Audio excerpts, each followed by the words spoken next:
ఈ బండి ఇక్కడ నుంచి ఇదే బండి ఇలా వచ్చేసింది. ఇలా వచ్చి ఇది చూడండి ఎన్ని అడుగులు ఉంటుంది లోతు. ఎన్ని అడుగులు ఉంటుంది అంటే లోతు 1 2 3 4 5 6 7 6 అంటే ఆ పై నుంచి అంటే రాళ్ళు ఇక్కడ ఉన్నాయి. బండి ఇక్కడ పడిపోయింది. బండి మీద మనిషి పడిపోయాడు. బండి ఇలా పడిపోయినప్పుడు ఒకవేళ హెల్మెట్ ఉన్నప్పుడు నెత్తి మీద దెబ్బలు తగలవు. అవునా? అవునండి. పక్క తగులుతుంది. చెంప మీద కానీ ఈ చెంప మీద కానీ తగులుతుంది. కుడి చెంప మీద కానీ ఎడం చెంప మీద కానీ తగులుతుంది.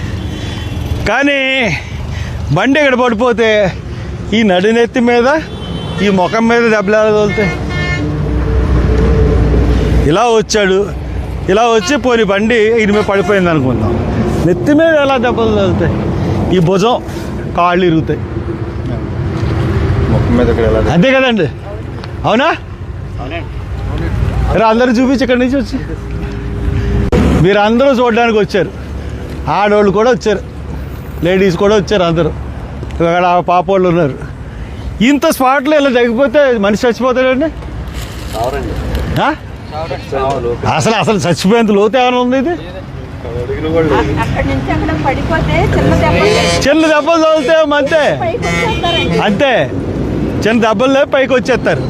అటువంటిది ఇది పడిపోయిన తర్వాత ఏం జరిగింది అన్నది పోలీసు వాళ్ళు వీడియోలు చూపించట్లేదు.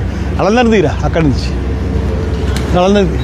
ఇది ప్రతి వాళ్ళు ఇంతమంది వచ్చి చూస్తే వెళ్తున్నారు ఇక్కడికి.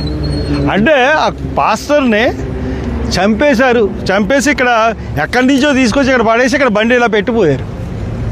అది క్లియర్గా మనకు అర్థమవుతున్నది.